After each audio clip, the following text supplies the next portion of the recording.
क्या बाबा रामदेव तैयार करेंगे देश के अगले आईएएस और आईपीएस? क्या हरिद्वार से निकलेगा अगला कलेक्टर, अगला पुलिस कप्तान और अगला कैबिनेट सचिव? और क्या यूपीएससी की तैयारी में अब योग, प्राणायाम और वेदों का भी होगा बड़ा रोल? जी हां, सुनने में भले ही ये किसी नई सोच का प्रयोग लगे, लेकिन हरिद्वार से आई इस खबर ने शिक्षा जगत से लेकर प्रशासनिक गलियारों तक बड़ी चर्चा को छेड़ दिया है। अब तक आपने पतंजलि को योग, आयुर्वेद, स्वदेशी उत्पाद और स्वास्थ्य क्रांति के लिए जाना होगा, लेकिन अब बाबा रामदेव एक और बड़े मिशन पर निकल पड़े हैं। मिशन देश के लिए आईएएस, आईपीएस और बड़े प्रशासनिक अधिकारी तैयार करने का।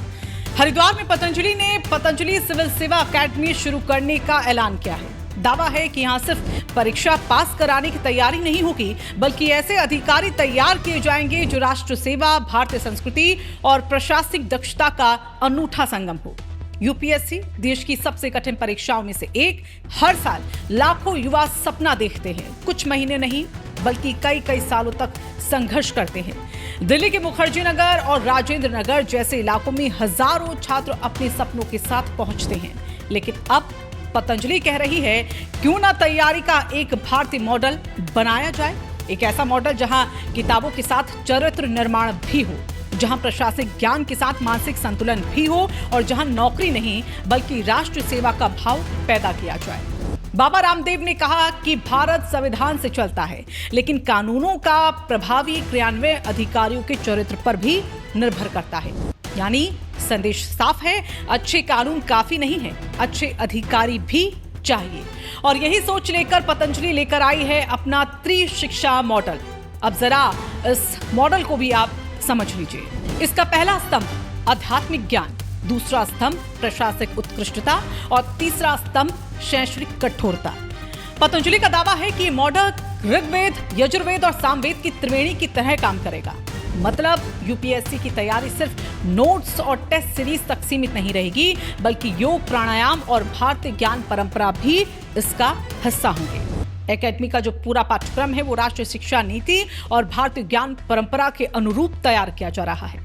यहाँ छात्रों को सिर्फ पढ़ाया नहीं जाएगा, बल्कि नेतृत्व, निर्णय क्षमता, संवेदनशीलता और लोक कल्याण की भावना विकसित करने की बात कही जा रही है। क्योंकि प्रशासनिक सेवा में सिर्फ दिमाग नहीं, दिल और दृष्टि भी चाहिए। और इस पूरी पहल को लेकर एक और बड़ा नाम सामने आया है।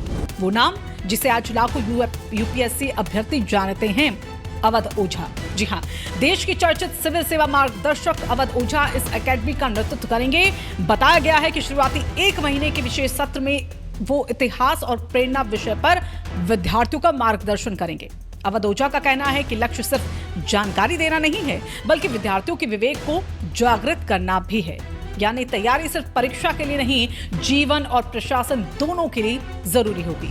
इस बीच पूर्व आईएएस अधिकारी डॉक्टर एनपी सिंह ने भी मौजूदा प्रशासनिक व्यवस्था पर बड़ा बयान दिया। उन्होंने कहा कि आज भी हमारी प्रशासनिक व्यवस्था कहीं ना कहीं औपनिवेशिक सोच से प्रभावित है। वो सोच जिसका मकसद शासन करना था, जबकि लोकतंत्र में अधिकारी का उद्देश्य होना चाहिए सेवा करना। उनका मानना है कि ये एकेडमी भारतीय संविधान की भावना और भारतीय प्रशासनिक परंपराओं के सिद्धांतों को जोड़कर नई पीढ़ी के अधिकारियों को निर्माण करेगी। लेकिन अब सबसे बड़ा सवाल, क्या योग और भारतीय संस्कृति आधारित ये मॉडल सचमुच यूपीएससी की दुनिया में एक नई क्रांति ला पाएगा? क्या छात्र दिल्ली के कोचिंग हब से हरिद्वार की ओर रुख करेंगे? क्या यहां से निकलने वाले अधिकारी प्रशासन की तस्वीर को बदल पाएंगे, या फिर ये सिर्फ एक और महत्वाकांक्षी प्रयोग साबित होने वाला है? इन सवालों के जवाब आने वाले सालों में मिलेंगे, लेकिन इतना तय है कि पतंजलि ने शिक्षा और सिविल सेवा तैयारी के क्षेत्र में एक ऐसी एंट्री की है जिसने बहस को भी छेड़ दिया है और उत्सुकता को भी बढ़ा दिया है।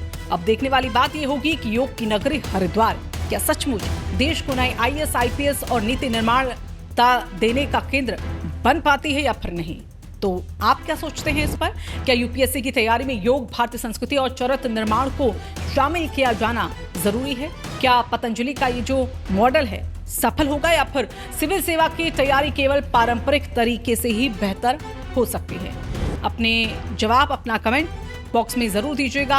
और अगर आपको ये वीडियो पसंद आया हो तो इस वीडियो को आप लाइक जरूर कीजिएगा। ज्यादा से ज्यादा इस वीडियो को शेयर करें ताकि हर प्रतियोगी छात्र तक ये जानकारी पहुंच पाए। और देश विदेश से जुड़ी हुई ऐसी ही खबरों के लिए राजकुमारी को फॉलो और सब्सक्राइब करना ना भूलें।